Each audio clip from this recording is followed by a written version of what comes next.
नमस्कार साथियों। आज मैं आपको लौकी के पौधे में होने वाले रोग और उसके उपचार के बारे में दिखाऊंगा। आप देख रहे हैं कि मेरे लौकी का पौधा किस प्रकार से रोग से ग्रसित है। नमस्कार साथियों, Vineet kitchen gardening part 2 channel पे आपका स्वागत है। अगर आप मेरे चैनल पे नए आए हैं तो मेरे चैनल को लाइक और सब्सक्राइब जरूर करिए, जिससे कि आगे आने वाली वीडियो के बारे में आपको जानकारी हो सके। साथ ही बेल आइकन का बटन दबाना ना भूलिए, जब मेरे द्वारा नई वीडियो अपलोड हो तो आपके मोबाइल पर नोटिफिकेशन जा सके और उस नोटिफिकेशन के माध्यम से आप अपने पौधे का अधिक से अधिक लाभ उठा सकें। साथियों, आज मैं आपको लौकी के पौधे में लगने वाले रोग के बारे में बताऊंगा और आप देख रहे हैं कि मेरे पौधे पर किस प्रकार से रोग लगा हुआ है।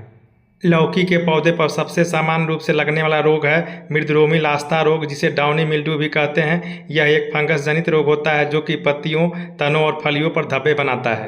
यह रोग खास तौर पर नम और बादल छाए मौसम में फैलता है। इस रोग में पत्तियों के ऊपरी सतह पर पीले धब्बे दिखाई देते हैं, बाद में वह भूरे रंग में तब्दील हो जाते हैं। ज़्यादा नमी की स्थिति में पत्तियों की निचली सतह पर सफ़ेद पाउडर जैसे फफूंद की वृद्धि दिखाई देती है।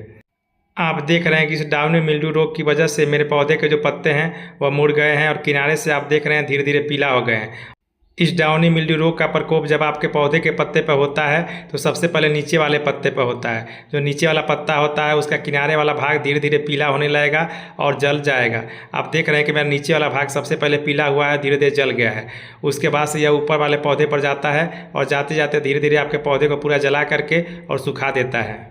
मेरे द्वारा वीडियो में ढेर सारा नाइट्रोजन फर्टिलाइज़र बना के और पौधे को दे करके आपको दिखाया गया था। इसके अलावा मेरे द्वारा मिट्टी में काफ़ी अधिक मात्रा में नमी रखी गई और नमी रखने की वजह से मेरे पौधे में इस तरह के फंगस का अटैक हुआ और होने के बाद से आप देख रहे हैं मेरे पौधे का क्या हाल है। धीरे धीरे मेरा पौधा सूख रहा है, मगर मेरे द्वारा फिर से नए लौकी का पौधे का जर्मिनेशन शुरू कर दिया गया है और उसे कुछ दिनों के बाद से लगा दिया जाएगा, जो कि जुलाई अगस्त में अच्छी प्रकार से फल फूल देगा।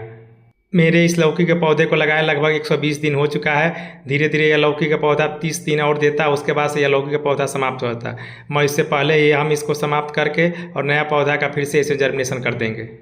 जब आपके पौधे पर डाउनी मिल्ड्यू का प्रकोप हो तब आप अपनी मिट्टी में नमी कम रखिए। इसके अलावा नाइट्रोजन फर्टिलाइजर का उपयोग बहुत ही कम करिए। जब इस रोग की शुरुआत आपके पौधे में हो तो आप फंजीसाइड्स का इस्तेमाल अपने पौधे पर जरूर करिए। हर 10 से 15 दिन पर फंजीसाइड्स का इस्तेमाल करने से आपके पौधे के जो पत्ते पर फंगस होंगे वो फंगस धीरे धीरे मर जाएंगे और पौधा आपका अच्छी प्रकार से बढ़ने लगेगा। यदि आपके पौधे में इस तरह के फंगस लग जाते हैं और बड़े स्तर पर लग जाते हैं तो आप उस पौधे को नीचे से जड़ से उखाड़ करके और काट करके फेंक दीजिए। इसके अलावा कभी कभी इस फंगस की वजह से जो पौधे के नीचे वाले पत्ते होते हैं वह सफ़ेद हो जाते हैं, जिसे पाउडरी मिल्ड्यू भी कहते हैं। पाउडर की तरह सफ़ेद हो जाते हैं। साथियों, लौकी में लगने वाला जो दूसरा रोग है जिसे हम पीला सिरा मोज़ेक रोग कहते हैं, यह वायरस से होता है, सफ़ेद मक्खी के द्वारा होता है। यह रोग फसल के विकास की किसी भी अवस्था में आक्रमण कर देता है। इस रोग का अधिक संक्रमण गर्मियों के महीने के दौरान होता है, जब सफ़ेद मक्खियों का प्रकोप और संक्रमण अधिक गंभीर होता है। यह रोग पौधे की नई उभरती पत्तियों पर छोटे छोटे अनियमित पीले रंग के धब्बों के रूप में दिखाई देता है। पौधे की पत्तियां नीचे की तरफ मुड़ जाती हैं और सामान्य से छोटी दिखाई देने लगती हैं। संक्रमित पौधे में हरी पंखुड़ियां विकृत हो जाती हैं।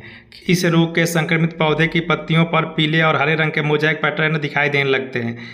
गंभीर रूप से संक्रमण की स्थिति में प्रभावित नई पत्तियां में पूर्ण क्लोरोसिस दिखाई देता है। संक्रमित पौधे का विकास रुक जाता है और आकार भी छोटा हो जाता है। पौधों में फूल और फल कम आते हैं। यदि आते भी हैं तो फल विकृत हो जाते हैं, आकार में छोटे हो जाते हैं, सख्त और पीले हरे रंग के उत्पन्न होते हैं। इस पीला सिरा मोज़ेक वायरस से बचने के लिए आप अपने पौधे के पत्ते पर कीटनाशक का इस्तेमाल जरूर करिए। कीटनाशक का इस्तेमाल करने से जो सफ़ेद मक्खी है वो आपके पौधे के पत्ते पर नहीं बैठेगी और आपके फल पर भी नहीं बैठेगी। सफ़ेद मक्खियों के नियंत्रण के लिए आप समय समय पर अपने पौधे पर कीटनाशक का स्प्रे करिए, जिससे कि सफ़ेद मक्खियाँ आपके पौधे पर आके अटैक न करें और वो अपने वायरस को न छोड़ सके। वो वायरस आपके पत्ते पर छोड़ देती हैं, जिसकी वजह से आपके पत्ते और फल विकृत हो जाते हैं। सफ़ेद मक्खी से बचने के लिए आप 10 से 15 दिन पर अपने पौधे पर कीटनाशक का स्प्रे जरूर करिए। कीटनाशक के स्प्रे से जब सफ़ेद मक्खी पर कंट्रोल हो जाएगा तब वायरस अपने आप समाप्त हो जाएगा।